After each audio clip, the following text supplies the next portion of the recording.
नमस्कार मित्रांनो, पुन्हा एकदा तुमचं स्वागत आहे इन्फो मराठी 24 या यूट्यूब चॅनलवर। मित्रांनो, सरकारी कर्मचाऱ्यांना धक्का देणारी बातमी आलेली आहे। याबद्दल एक महत्त्वाची बातमी घेऊन आलेलो आहे। बातमी आहे सरकारी कर्मचाऱ्यांना धक्का देणारी बातमी।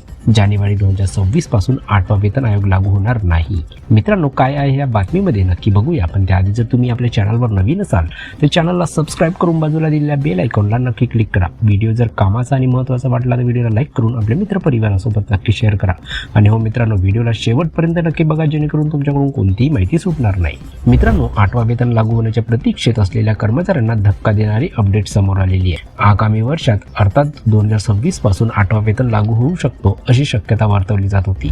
प्रत्यक्षात मात्र 2026 पासून 8वा वेतन आयोग लागू होऊ शकत नाही अशी शक्यता दिसत आहे। यामागे तांत्रिक कारण असल्याचे समोर आले आहे। यामुळे सरकारी कर्मचाऱ्यांना 8वा वेतन आयोगाचा लाभ कधीपासून मिळणार याबाबत प्रश्नचिन्ह निर्माण झाले आहे। सरकारी कर्मचाऱ्यांना सध्या 7वा वेतन आयोगाचा लाभ मिळत आहे। सरकारी कर्मचाऱ्यांना 8वा वेतन आयोग देण्याची घोषणा सरकारने केलेली आहे। सरकारनेच 8व्या वेतन आयोगाच्या स्थापनेची घोषणा केली होती। यासाठी 2 संसदीय पॅनल आणि अध्यक्षांची लवकरच नियुक्ती केली जाईल असे सांगितले होते। मात्र 1 जानेवारी 2026 पासून 8वा वेतन आयोग लागू होणार नसल्याचे 1 फेब्रुवारी 2025 रोजी सादर झालेल्या केंद्रीय अर्थसंकल्पातून स्पष्ट झाले आहे।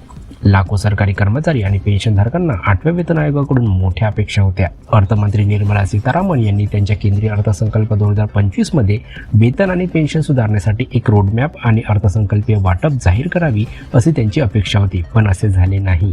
सध्या सुरू असलेल्या 7व्या वेतन आयोगाचा कार्यकाळ 31 डिसेंबर 2025 रोजी संपत आहे।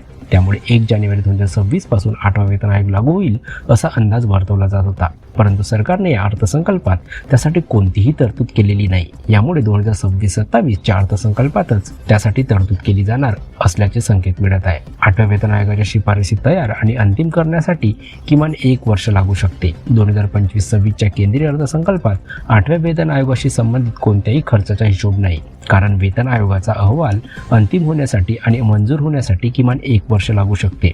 अर्थ मंत्रालयाने यासाठी संरक्षण मंत्रालय, गृह मंत्रालय आणि कार्मिक आणि प्रशिक्षण विभागाकडून सूचना मागवल्या आहेत। या विभागाकडून सूचना मिळाल्यानंतरच आयोगाचे काम औपचारिकपणे सुरू होईल। ज्यावेळी 7वा वेतन आयोगाचा अहवाल तयार करण्यासाठी 18 महिन्याहून अधिक कालावधी लागला। अशा परिस्थितीत 2025-26 या आर्थिक वर्षात 8व्या वेतन आयोगाच्या शिफारसी लागू होण्याची शक्यता वर्तवली जात आहे। तर मित्रांनो, कशी वाटली ही कामाची आणि महत्त्वाची बातमी? जर बातमी कामाची आणि महत्त्वाची वाटली असेल तर व्हिडिओला लाईक करून आपल्या मित्रपरिवारासोबत नक्की शेअर करा। तसेच जर तुम्ही आपल्या चॅनलवर नवीन असणार तर चॅनलला सबस्क्राईब करून बाजूला दिलेल्या बेल आयकॉनला नक्की क्लिक करा। व्हिडिओ बघितल्याबद्दल खूप खूप धन्यवाद।